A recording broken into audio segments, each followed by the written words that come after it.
ಬಾಯಲ್ಲಿ ನೀರು ತರುವಂಥ ಒಂದು ರೆಸಿಪಿ ಗೋಬಿ ಮಂಚೂರಿಯನ್. ಈವ್ನಿಂಗ್ ಸ್ನ್ಯಾಕ್ಸಲ್ಲಿ ಗೋಬಿ ಮಂಚೂರಿಯನ್ ಇದ್ಬಿಟ್ರೆ ಆಹಾ, ಈ ಚಳಿಗಾಲದಲ್ಲಂತೂ ತುಂಬಾ ಚೆನ್ನಾಗಿರುತ್ತೆ. ಎಲ್ರಿಗೂ ಫೇವ್ರೇಟ್ ಅಂದರೆ ಫೇವ್ರೇಟು. ನಮ್ಮ ಮನೇಲಂತೂ ತುಂಬಾ ಇಷ್ಟ. ಯಾರಿಗೆ ಇಷ್ಟ ಆಗಲ್ಲ ಹೇಳಿ, ಎಲ್ಲರೂ ಇಷ್ಟಪಟ್ಟು ಗೋಬಿನ ತಿಂತಾರೆ. ಸೊ ನಾನು ಗೋಬಿ ಮಂಚೂರಿಯನ್ ಹೇಗೆ ಮಾಡಿದ್ದೀನಿ ಅಂತ ನೋಡೋಣ ಬನ್ನಿ. ಫಸ್ಟು ನಾನು ಒಂದು ಗೋಬಿನ ಬಿಡಿಸಿಟ್ಕೊಂಡು ಚೆನ್ನಾಗಿ, ಆಮೇಲೆ ಅದನ್ನು ಕ್ಲೀನಾಗಿ ತೊಳೆದು ಒಂದ್ಸರಿ ಬಿಡಿಸಿಟ್ಕೊಂಡು ಕ್ಲೀನಾಗಿ ತೊಳೆದು ಮತ್ತೆ ಸ್ವಲ್ಪ ಉಪ್ಪು ನೀರಲ್ಲಿ ಬಿಸಿ ನೀರಲ್ಲಿ ಹಾಕಿಟ್ಟಿದ್ದೀನಿ. ಯಾಕೆಂದರೆ ಉಪ್ಪು ನೀರಲ್ಲಿ ಹಾಕಿಟ್ರೆ ಚೆನ್ನಾಗಿರುತ್ತೆ. ಬಿಸಿ ನೀರಲ್ಲಿ ಅದೆಲ್ಲ ಕ್ಲೀನಾಗಿ ಎಲ್ಲ ಏನಾದರೂ ಸಣ್ಣ ಸಣ್ಣ ಹುಳ ಇದ್ದರೆ ಎಲ್ಲ ತೆಗೆದೋಗ್ಬಿಡುತ್ತೆ ಅಂತ. ಆಮೇಲೆ ಇಲ್ಲಿ ರೆಡ್ ಚಿಲ್ಲಿ, ಸೋಯಾ ಸಾಸ್ ಮತ್ತು ಗ್ರೀನ್ ಚಿಲ್ಲಿ ಸಾಸ್, ಟೊಮೆಟೊ ಸಾಸನ್ನೆಲ್ಲ ನಾನು ಸ್ವಲ್ಪ ಸ್ವಲ್ಪ ಬೌಲಲ್ಲಿ ಹಾಕಿಟ್ಕೊಂಡಿದ್ದೀನಿ. ಒಂದು ಪ್ಲೇಟಲ್ಲಿ ಒಂದು ಈರುಳ್ಳಿನ ಸಣ್ಣದಾಗಿ ಹೆಚ್ಚಿಟ್ಕೊಂಡಿದ್ದೀನಿ. ಧನಿಯಾ ಮತ್ತು ಅದ್ರಕ್ ಅಂದರೆ ಶುಂಠಿ ಮತ್ತು ಬೆಳ್ಳುಳ್ಳಿನ ಕಟ್ ಮಾಡಿಟ್ಕೊಂಡಿದ್ದೀನಿ. ಸ್ವಲ್ಪ ಸ್ವಲ್ಪ ಸ್ವಲ್ಪ ಅಕ್ಕಿ ಹಿಟ್ಟು ಮತ್ತು ಕಾರ್ನ್ಫ್ಲವರನ್ನ ಒಂದು ಬೌಲಲ್ಲಿ ಮಿಕ್ಸ್ ಮಾಡಿ ಅದಕ್ಕೆ ರೆಡ್ ಚಿಲ್ಲಿ ಪೌಡರ್ ಸ್ವಲ್ಪ, ಆಮೇಲೆ ಉಪ್ಪು, ಆಮೇಲೆ ಸ್ವಲ್ಪ ಇವುಗಳನ್ನೆಲ್ಲ ಹಾಕಿ ನೀರು ಹಾಕಿ ಸ್ವಲ್ಪ ಸ್ವಲ್ಪನೇ ನೀರು ಹಾಕಿ ಒಂದು ವಿಸ್ಕರಲ್ಲಿ ಮಿಕ್ಸ್ ಮಾಡ್ಕೊತಾ ಇದ್ದೀನಿ. ಒಂದೇ ಸರಿ ನೀರು ಹಾಕಿ ಮಿಕ್ಸ್ ಮಾಡಿಕೊಂಡ್ರೆ ತೆಳ್ಳಗಾಗ್ಬಿಡುತ್ತೆ. ಸೊ ಅಕ್ಕಿ ಹಿಟ್ಟು ಮತ್ತು ಫ್ಲೋರು ಇಲ್ಲಾಂದ್ರೆ ನೀವು ಕಾರ್ನ್ಫ್ಲೋರ್ ಅಕ್ಕಿ ಹಿಟ್ಟು ಇಲ್ಲಾಂದ್ರೂ ಮೈದಾ ಹಿಟ್ಟನ್ನು ಸೇರಿಸ್ಕೋಬಹುದು. ಸೊ ಯಾವುದಾದ್ರೂ ಬೇಕಾದರೂ ಆಗುತ್ತೆ. ನಾನು ಇದನ್ನು ಎರಡನ್ನು ಮಿಕ್ಸ್ ಮಾಡಿ ಚೆನ್ನಾಗಿ ಸ್ವಲ್ಪ ಸ್ವಲ್ಪ ನೀರು ಹಾಕಿ ಮಿಕ್ಸ್ ಮಾಡ್ಕೊತಾ ಇದ್ದೀನಿ ಗಂಟಾಗದೇ ಇದ್ದಾಗೆ. ಅದರ ನಂತರ ಈ ತೊಳೆದು ಏನು ನೀರು ಬಸ್ದಿಟ್ಕೊಂಡಿದ್ವಲ್ಲ ಆ ಫ್ಲವರನ್ನು ಈ ಮಿಕ್ಸ್ ಮಾಡ್ಕೊಂಡಿರುವ ಈ ಕಾರ್ನ್ಫ್ಲೋರ್ ಏನು ಹಿಟ್ಟಿರುತ್ತಲ್ವ ಅದರಲ್ಲಿ ಮಿಕ್ಸ್ ಮಾಡಿಕೊಂಡು ಅದನ್ನು ಚೆನ್ನಾಗಿ ಎಣ್ಣೆಲಿ ಕರಿಯೋಣ. ಅದು ಸ್ವಲ್ಪ ಮೀಡಿಯಮ್ ಫ್ಲೇಮಲ್ಲೇ ಕರಿಯೋಣ. ಯಾಕೆಂತಂದರೆ ತುಂಬ ಜಾಸ್ತಿ ಹೈ ಫ್ಲೇಮ್ ಇಟ್ಕೊಬಿಟ್ರೆ ಕತ್ತೋಗ್ಬಿಡುತ್ತೆ, ಮೇಲ್ಗಡೆಯಿಂದ ಒಳಗಡೆ ಬೇಯಲ್ಲ. ಸೊ ಮೀಡಿಯಮ್ ಫ್ಲೇಮಲ್ಲೇ ಇಟ್ಕೊಂಡು ಚೆನ್ನಾಗಿ ಕರಿಯೋಣ. ಇದು ಹಾಗೇನೂ ತಿನ್ಬೋದು, ಅಷ್ಟು ಚೆನ್ನಾಗಿರುತ್ತೆ ಅಲ್ವಾ. ಗೋಬಿದು ಪಕೋಡ ಥರ ಆಗುತ್ತೆ. ಆದರೆ ಇದು ನಾವು ಗೋಬಿ ಮಂಚೂರಿಯನ್ ಮಾಡ್ತಾಯಿದ್ದೀವಿ. ಸೊ ಇದು ತಿನ್ನಕ್ಕಂತೂ ಅಲ್ಲ. ಫಸ್ಟ್ ಇದೆಲ್ಲ ಚೆನ್ನಾಗಿ ಕರೆದಿಟ್ಕೋತಾ ಇದ್ದೀನಿ.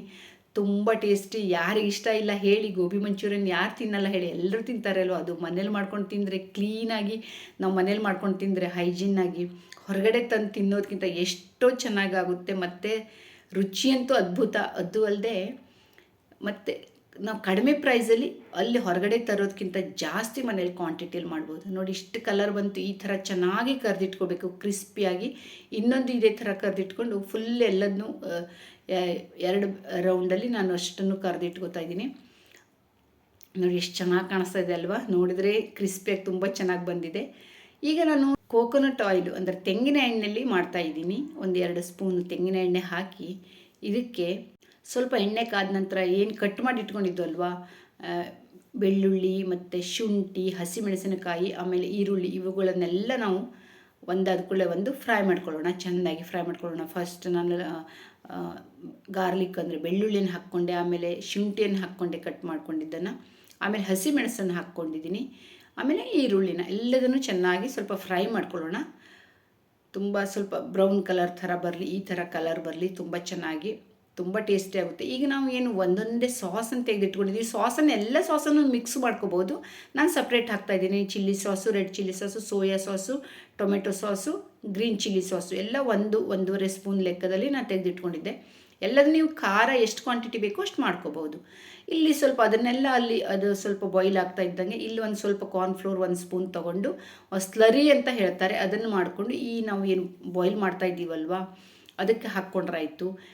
ಏನು ಸಾಸ್ ಎಲ್ಲ ಹಾಕ್ಕೊಂಡಿದ್ದೀವಲ್ಲ ಅಲ್ಲಿ ಸ್ಲರಿನ ಅಂದರೆ ಕಾರ್ನ್ಫ್ಲೋರ್ ಸ್ಲರಿ, ಆಮೇಲೆ ಸ್ವಲ್ಪ ರೆಡ್ ಚಿಲ್ಲಿ ಪೌಡ್ರು, ಸ್ವಲ್ಪ ಉಪ್ಪು ಎಲ್ಲ ಹಾಕಿ ಮಿಕ್ಸ್ ಆದಮೇಲೆ ನಾವೇನು ಗೋಬಿನ ಕರೆದಿಟ್ಕೊಂಡಿದ್ವಿ ಫ್ಲವರನ್ನು ಅದನ್ನು ಹಾಕಿದ್ರಾಯಿತು. ಅದು ಚೆನ್ನಾಗಿ ಮಿಕ್ಸ್ ಮಾಡುವಾಗ ಒಂದು ಸ್ವಲ್ಪ ಈರುಳ್ಳಿನ ಕಟ್ ಮಾಡಿ ಇಟ್ಕೊಂಡಿದ್ದನ್ನು ಸಪ್ರೇಟಾಗಿ ಇಟ್ಕೊಂಡಿದ್ದೆ ಸೈಡಲ್ಲಿ. ಯಾಕೆಂದರೆ ಇದಕ್ಕೆ ಹಾಕ್ಲಿಕ್ಕೆ ಮೇಲುಗಡೆಯಿಂದ ಹಾಕೋಕ್ಕೆ ಅಂತ ಅದನ್ನೆಲ್ಲ ಹಾಕಿ, ಆಮೇಲೆ ನಾವೇನು ಕಟ್ ಮಾಡಿ ಇಟ್ಕೊಂಡಿದ್ವಲ್ವ ಧನಿಯಾ, ಇದು ಅಂದರೆ ಕೊತ್ತಂಬರಿ ಸೊಪ್ಪು, ಸ್ಪ್ರಿಂಗ್ ಓನಿಯನ್ ಇದ್ದರೆ ತುಂಬ ಚೆನ್ನಾಗಿರುತ್ತೆ. ಇದಕ್ಕೆ ಹಾಕ್ಕೊಂಡ್ರೆ ಇನ್ನೂ ಚೆನ್ನಾಗಾಗುತ್ತೆ. ಗೋಬಿಗೆ ಅದು ಒಂದು ಸೇರಿಸ್ಬೋದು.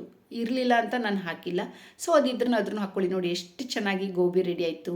ಗೋಬಿ ಮಂಚೂರಿಯನ್ ರೆಡಿ ಆಯಿತು. ಹೋಟೆಲಲ್ಲಿ ಸಿಗುವಂಗೆ ಅಷ್ಟು ಟೇಸ್ಟಿಯಾಗಿ ಅಷ್ಟು ಚೆನ್ನಾಗಿತ್ತು ಫ್ರೆಂಡ್ಸ್. ನೋಡೋಕ್ಕಂತೂ ಇಷ್ಟು ಚೆನ್ನಾಗಿದೆ. ನಾವು ಫುಡ್ ಕಲರ್ ಹಾಕಿಲ್ಲ, ಏನೂ ಇಲ್ಲ, ಆದರೂ ಎಷ್ಟು ಚೆನ್ನಾಗಿ ಕಾಣಿಸ್ತಾ ಇದೆ ಅಲ್ವಾ. ಈ ಥರ ಒಂದು ಸರಿ ಟ್ರೈ ಮಾಡಿ ನೋಡಿ. ಇಷ್ಟ ಆದರೆ ಲೈಕ್ ಮಾಡಿ, ಕಾಮೆಂಟ್ ಮಾಡಿ. ಫಸ್ಟ್ ಟೈಮ್ ಬಂದಿದ್ದಿದ್ರೆ ಸಬ್ಸ್ಕ್ರೈಬ್ ಮಾಡ್ಕೊಂಡು ನೋಡಿ ನನ್ನ ಚಾನಲ್ಗೆ. ನೋಡಿ ಮೇಲ್ಗಡೆಯಿಂದ ಸ್ವಲ್ಪ ಈರುಳ್ಳಿಯನ್ನು ಹಾಕಿ, ಸ್ವಲ್ಪ ಧನಿಯಾ ಪತ್ತೆ ಅಂದರೆ ಕೊತ್ತಂಬರಿ ಸೊಪ್ಪನ್ನು ಹಾಕಿ ಚೂರು ಸರ್ವ್ ಮಾಡೋಣ. ಭಾಳ ಚೆನ್ನಾಗಿತ್ತು ಫ್ರೆಂಡ್ಸ್. ಫೋರ್ಕಲ್ಲಿ ತಿಂದರೆ ತಿಂತಾನೇ ಇರೋಣ ಅನಿಸುತ್ತೆ. ಹೋಟೆಲಲ್ಲಿ ಹೇಗೆ ಕೊಡ್ತಾರಲ್ಲ ಹಾಗೆ ಆಗಿತ್ತು. ಹೇಗೆ ಅನ್ನಿಸ್ತು ಅಂತ ಹೇಳಿ. ಇಷ್ಟ ಆದರೆ ಲೈಕ್ ಮಾಡಿ, ಕಾಮೆಂಟ್ ಮಾಡಿ. Thank you.